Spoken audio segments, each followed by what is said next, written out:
How is this going to end?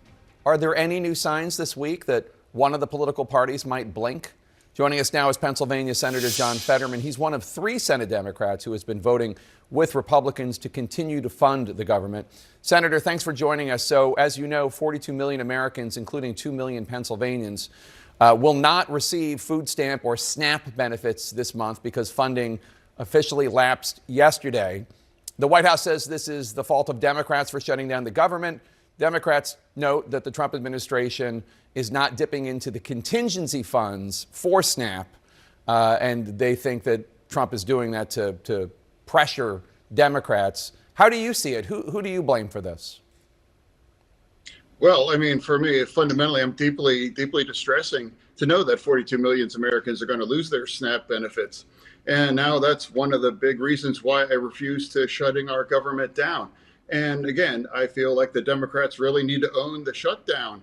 I mean, we're shutting it down. I know why they claim, because they want to address the tax credits, and I fully support that. I voted for all of their CRs, RCRs, every single time, and I refuse to put 42 million Americans in the kinds of food insecurity. Now, this is all is solved by just reopen our government, and the people are now paid. Now, if we are the party that are fighting for working people. Now, as far as I'm aware, every single union that's involved in this is now demanding to us to reopen that. That's the side that I'm in through this. And now the 4 airlines are now saying we really have to stop this right now.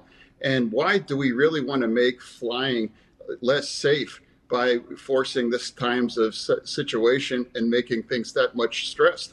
So it's not something I support of, and I don't want to be involved. And now we can find a way forward. We need to find a way forward. And I do believe we can achieve these kinds of tax credits. And this is something I support, but it's the wrong tactic. It was wrong when the Republicans did it. It's wrong now that we seem to be driving it. Senators say that bipartisan talks to end this logjam seem to be gaining steam, though an actual agreement is out of reach as of now. Do you know where these bipartisan talks to end the shutdown are? We're on day 33 of the shutdown, obviously. I sure hope so. I mean, this is an absolute fail. It's embarrassing, honestly. You know, if we can't even kind of, keep the lights on like this, and now reminding everybody, federal workers have had to borrow more than $1/3 billion just to pay their own bills. I mean, those are the kinds of workers that make this, and they're really suffering now too. And now people can't count on their SNAP benefits, and now also WIC and Head Start. These are the kinds of people, why I'm a Democrat, fighting for people that just like that. Now, it seems like we're moving against our core values to keep our government shut down at this point, as now we're approaching 33 days now. Yeah. So let's talk about the issue that Democrats say they're fighting for in the shutdown. Pennsylvania's Obamacare marketplace says that more than 150,000 Pennsylvanians are going to lose their coverage if these enhanced premiums expire at the end of the year. In Allegheny County, where you live, average monthly health care costs are projected to rise 75%. In rural Juniata County, those prices are going to jump a staggering 435%. Have any Republicans offered you any assurances that they will work with Democrats to actually do something to prevent this from happening if Democrats reopen the government? Yeah, well, I absolutely do believe, because a lot of those counties that you just referenced now, they're all very, very red. And then I do believe many Democrats now realize, and now Republicans realize, that we have to address this and extend these tax credits. And I absolutely hope that we do. This is what I'm saying. Like, I fully support these things, but this is the wrong tactic. And right now, by doing this, our government shut down, we're getting neither of those things. And they guarantee you're going to get your SNAP benefits, and you're not going to get those kind of tax credits that we all need.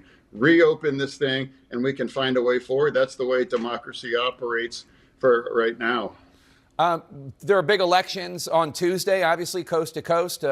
In New Jersey and Virginia and California, there's a referendum on redistricting. In New York City, polls show that the Democratic nominee Zohran Mamdani is in the lead for the mayor's race. You've previously dismissed him as, quote, not even a Democrat, and it is true he's a Democratic socialist. Do you think it would be a mistake for New Yorkers to elect him as mayor? Would you vote for Cuomo if you were a New Yorker, or Sliwa? No, that's going to be New York's voice. Socialism is not the future of my party. And if that's going to be their future, that's really up to New York City to decide those things. You know, we all know how socialism works out. Ask anybody that's lived under those kinds of systems all across the globe. But for me, as a Democrat, as a committed Democrat, I might disagree in some areas, much like shutting down our government or other areas now. But for me, as a committed Democrat, I'm going to push back and announce people that this is wrong. And now we are hurting the very people that we fight for. And now we're getting nothing for them if we continue to keep our government shut down. Pennsylvania Democratic Senator John Fetterman, thank you so much for joining us, sir. Appreciate it. Former President Obama is on the trail stumping for Democrats in New Jersey and Virginia. But where's President Trump? My panel joins me now. Congressman Carter, where is President Trump? I mean, his nominees, his candidates in Virginia and in New Jersey are very strong MAGA supporters. Absolutely they are, and President Trump is right there with them, and I can assure you. But not physically. Well, look, where's President Trump? He's in Asia. He's negotiating trade deals. He's negotiating world peace. To ask where President Trump is really just a Well, he's at useless Mar-a-Lago question. technically right now. I mean, Well, where has he been and where will he be? And certainly he is supporting these candidates, and we've got great candidates. I think Tuesday night's going to be a great victory for Republicans. Ashley, what do you think? What is Tuesday night going to be? And if Democrats win the Prop 50 out in California to allow Democrats to grab more House seats through redistricting, and the governor's race in Virginia and New Jersey, and also, as expected, the mayor's race in New York City, what does that say? Yeah, just one thing. I also don't think President Trump has actually endorsed the gubernatorial candidate in Virginia, so that's also where he's absent. Not officially. He said nice things about her. Yeah, but I mean, yes, correct. You should endorse if you support the person, right?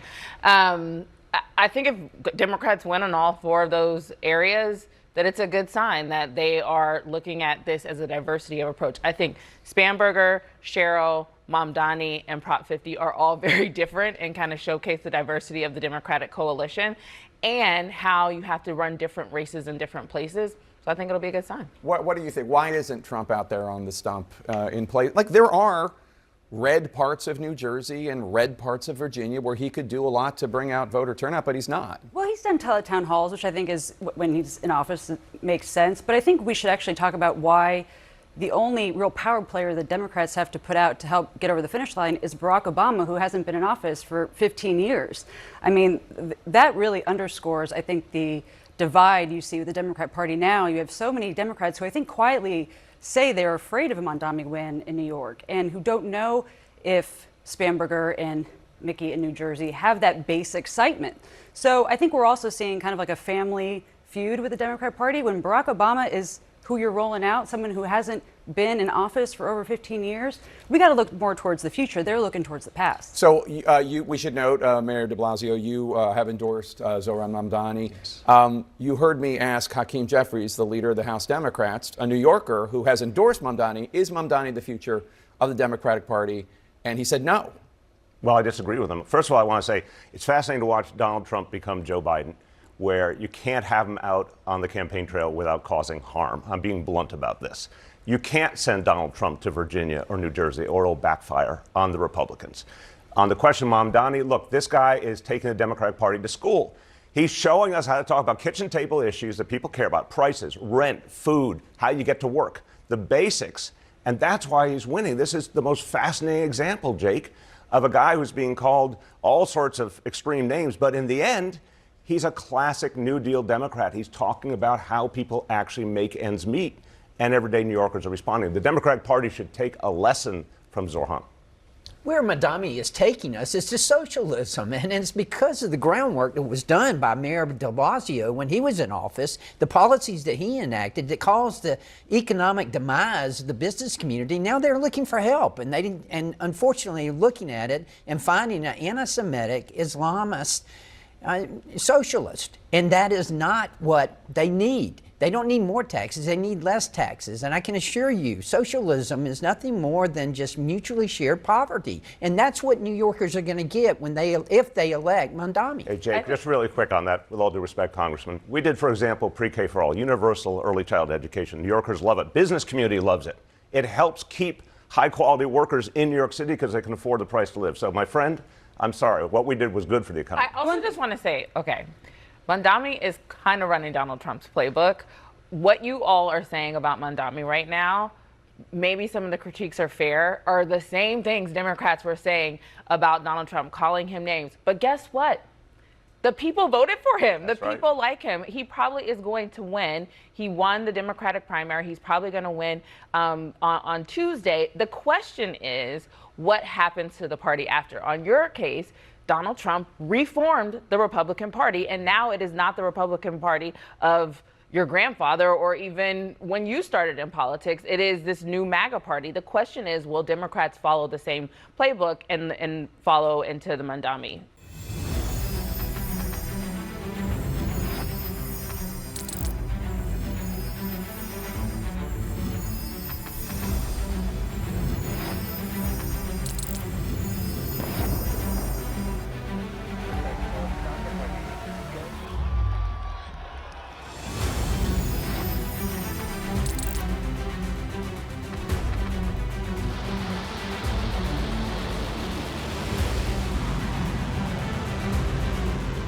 Fighting so long and so hard that they don't know what the they're doing.